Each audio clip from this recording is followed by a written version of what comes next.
Welcome to Hood Champion Boxing and Sports. Who's afraid to lose? Alycia, Baumgardner, Claressa Shields. Just make the fight, man.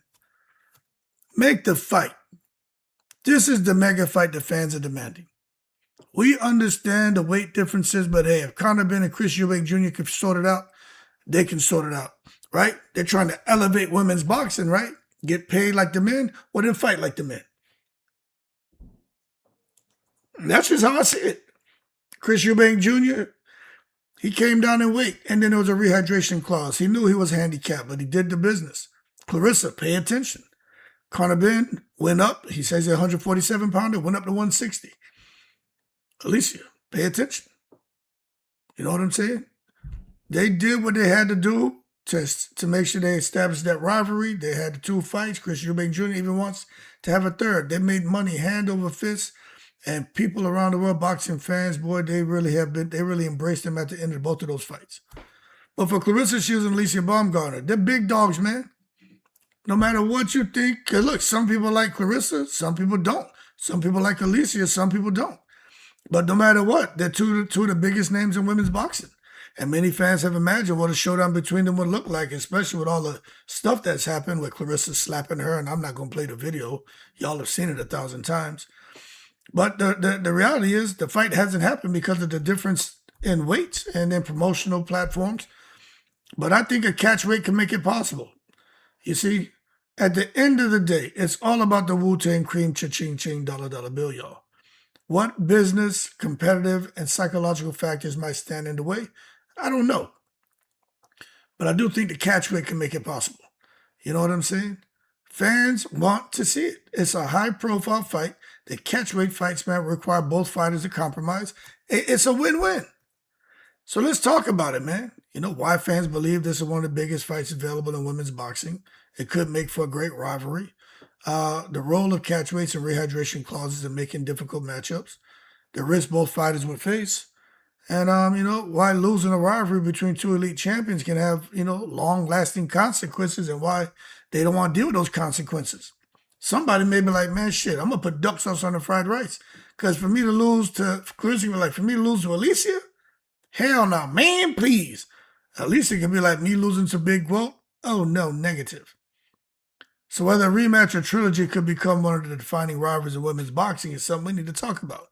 You know what I'm saying? Now, look, I'm telling you right now, fans want the fight.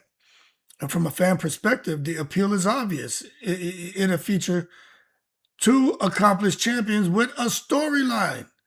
Both of them are outspoken. Both of them got mouths on them. You know what I'm saying? Both of them got big mouths.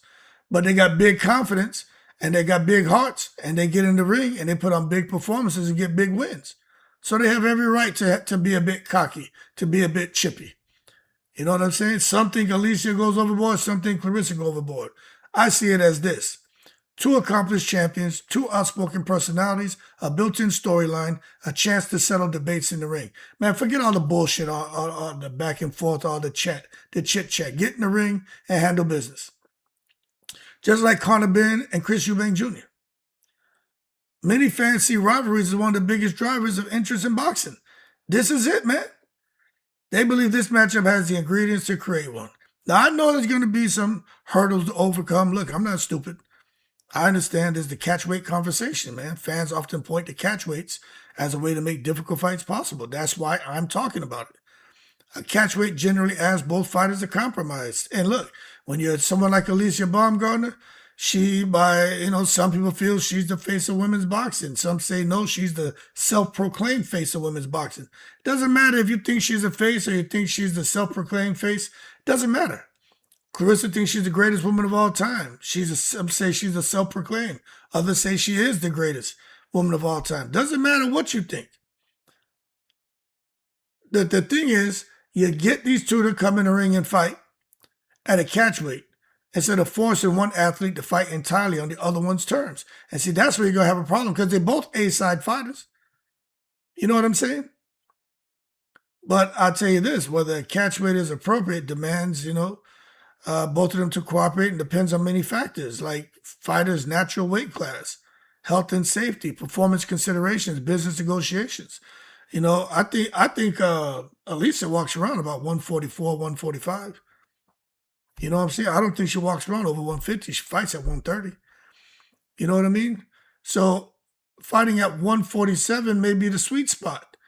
But for Claressa, she look, she 5'9", man. She a big woman. If she has the discipline, now that she getting down to 160 and she cannot go above 170 and, maintain her weight, maybe her getting down to 154 and with a dietitian, everything is fair. So maybe for her fighting at 160, coming down, down to 154, and Alycia maybe saying, look, my walk around weight is this, but with the right nutritionist, dietitian, strength and conditioning coach, I can put on functional mass and bubble up to 154. Maybe that's the sweet spot. I don't know.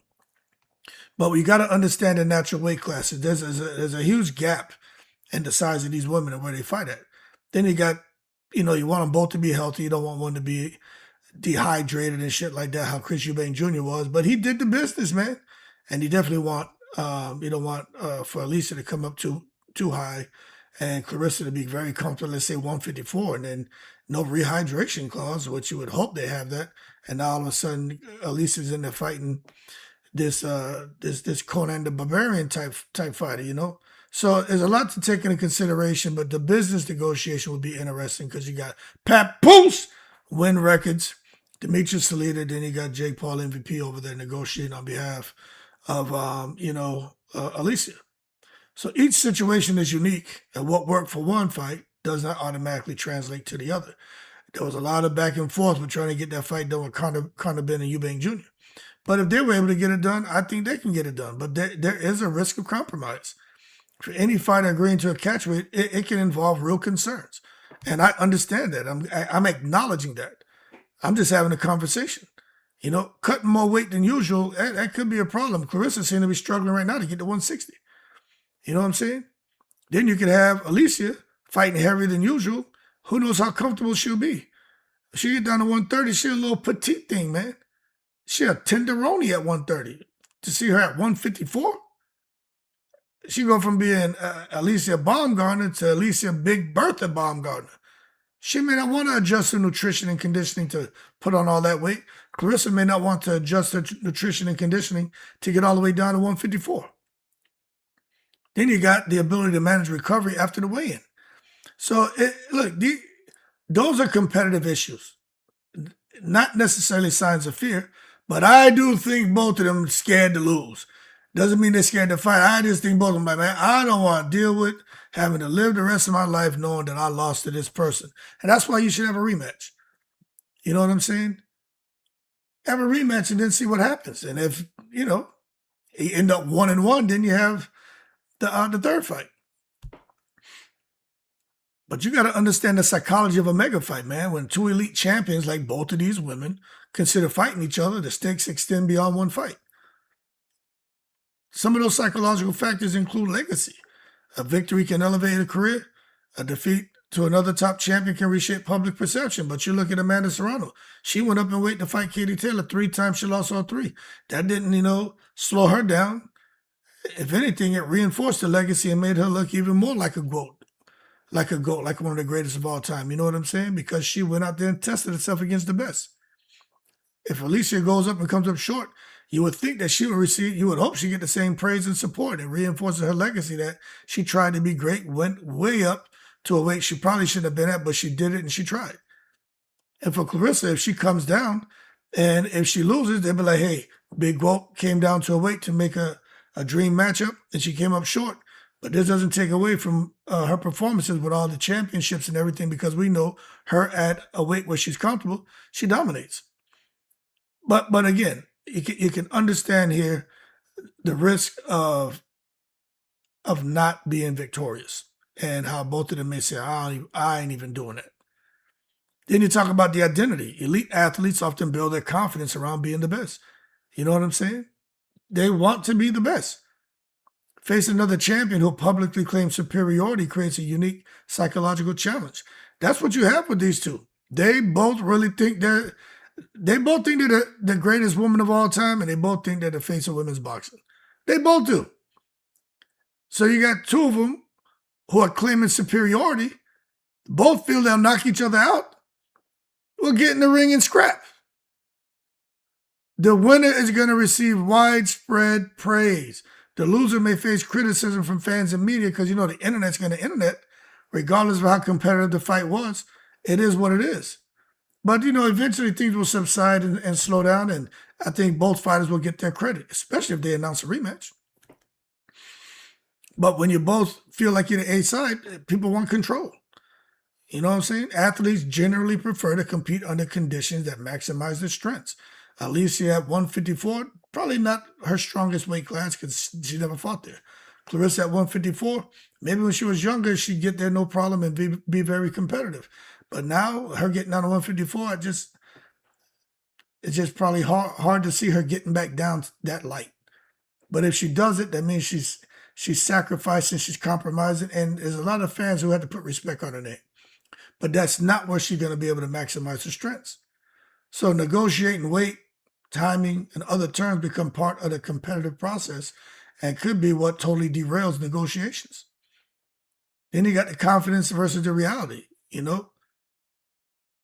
Each fighter believes they're going to win decisively. You know what I'm saying? They both feel if they fought, they both would win. And that kind of confidence is common among elite competitors. They both have been elite competitors since they were kids. So when you hear these public statements, it's often part of promotion as well as genuine belief. When they both say they'll whip each other's ass and knock each other out, that's part of promotion, but that's genuine belief. But until a fight happens, neither prediction can be verified. That's why they need to get in the ring and put the bing-bings on each other. You see? Fans want a rivalry, man. Like when it comes to women boxing, we want another Katie Taylor, Amanda Serrano. I know somebody else saying, nah, Caroline DeBar and Alycia. Yeah, I mean, I get it. But that ain't what's really the most important. The biggest fight in women's boxing right now is Alycia and Claressa. Caroline DeBar is a great fight for Alycia, but the real fight is Alycia and Claressa. Yeah, Shadacia and Claressa would have been the trilogy fight. Both of them would have made gazillions of dollars, but it is what it is at this point. So why not explore getting these two in the ring? You know what I'm saying? Many memorable boxing rivalries develop because of the first fight. So competitive enough to justify another. If two champions were evenly matched, fight fans might naturally call for a rematch, trilogy, long-term rivalry. So whether that happens depends on results, contracts, business considerations, and the public support and outcry for it. But I'm telling you, there's going to be some promotional challenges when you got win records and Pat Poos in the mix. And you got Jake Paul and Nikisa over there. Everybody's going to be looking at, what they bring to the table, everything. You got network challenges. So even when fans want to fight, there's just hurdles that delay or prevent the fights from happening. Especially with promoters and broadcasters and the weight class differences, financial negotiations. Claressa going to want to be the A side. They come to her with some 50-50 split. She's going to be like, man, please, bullshit.